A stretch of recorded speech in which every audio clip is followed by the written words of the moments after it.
Breaking news 2027 সালের SSC পরীক্ষার routine প্রকাশ করা হয়েছে। আজকের এই ভিডিওটিতে আমরা সম্পূর্ণ রুটিনটি দেখব এবং এটি নিয়ে বিস্তারিত আলোচনা করব। তাই অবশ্যই ভিডিওটি না টেনে সম্পূর্ণ দেখতে থাকো এবং আমাদের চ্যানেলে নতুন হয়ে থাকলে অবশ্যই চ্যানেলটিকে সাবস্ক্রাইব করে নেবে। আর যদি ইতিমধ্যেই সাবস্ক্রাইব করে থাকো তাহলে থ্যাংক ইউ সো মাচ। তো চলো এখন কথা না বাড়িয়ে মূল ভিডিওটি শুরু করা যাক। তোমরা কিন্তু দেখতে পাচ্ছ আমি এখানে একটি নোটিশ ওপেন করে রাখছি। এটি কিন্তু আজকেই প্রকাশ করা হয়েছে। মাধ্যমিক উচ্চ মাধ্যমিক শিক্ষা বোর্ড ঢাকা থেকে কিন্তু এটি প্রকাশ করা হয়েছে। তবে এটি কিন্তু সারা বাংলাদেশের সকল সাধারণ শিক্ষা বোর্ডের শিক্ষার্থীদের জন্যই প্রযোজ্য। তোমরা কিন্তু দেখতে পাচ্ছ তোমাদের পরীক্ষাটি কিন্তু শুরু হবে 14 মার্চ তারিখে। আর এই দিন তোমাদের বাংলা প্রথম পত্রের পরীক্ষাটি অনুষ্ঠিত হবে। তারপরে পরীক্ষাটি অনুষ্ঠিত হবে 16 মার্চ তারিখে। এই দিন তোমাদের বাংলা দ্বিতীয় পরীক্ষাটি অনুষ্ঠিত হবে। তারপরে পরীক্ষাটি অনুষ্ঠিত হবে 18 মার্চ তারিখে। এই দিন তোমাদের ইংরেজি প্রথম পত্র পরীক্ষাটি অনুষ্ঠিত হবে। তারপরে পরীক্ষাটি অনুষ্ঠিত হবে 21 মার্চ তারিখে। এই দিন তোমাদের ইংরেজি দ্বিতীয় পত্র পরীক্ষাটি অনুষ্ঠিত হবে। তারপরে পরীক্ষাটি অনুষ্ঠিত হবে 22 মার্চ তারিখে। এই দিন তথ্য ও যোগাযোগ প্রযুক্তি পরীক্ষাটি অনুষ্ঠিত হবে।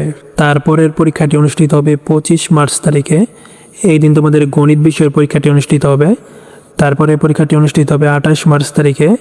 এই দিন বাংলাদেশ ও বিশ্ব পরিচয় বিষয়ের পরীক্ষা অনুষ্ঠিত হবে এবং তারপরে পরীক্ষাটি অনুষ্ঠিত হবে 30 মার্চ তারিখে।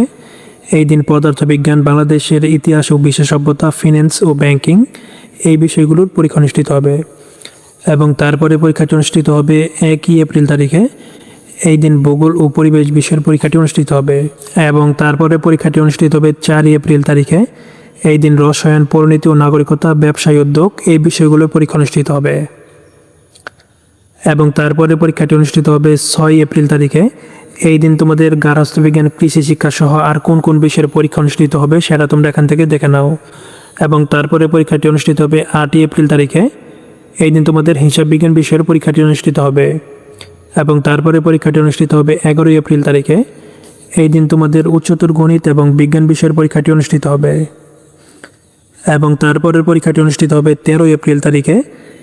এই দিন তোমাদের জীববিজ্ঞান ও অর্থনীতি বিষয়ের পরীক্ষাটি অনুষ্ঠিত হবে এবং তারপর সর্বশেষ পরীক্ষাটি অনুষ্ঠিত হবে 15 এপ্রিল তারিখে। এই দিন তোমাদের ধর্ম বিষয়ের পরীক্ষাটি অনুষ্ঠিত হবে এবং তারপর 15 থেকে 22 তারিখের মধ্যে কিন্তু তোমাদের ব্যবহারিক পরীক্ষাগুলো অনুষ্ঠিত হবে। আজকের মতো এখানে বিদায় নিচ্ছি। আবারও দেখা হবে পরবর্তী কোনো একটা ভিডিওতে। ততক্ষণ পর্যন্ত সকলেই ভালো থাকবে এবং সুস্থ থাকবে। আল্লাহ হাফেজ।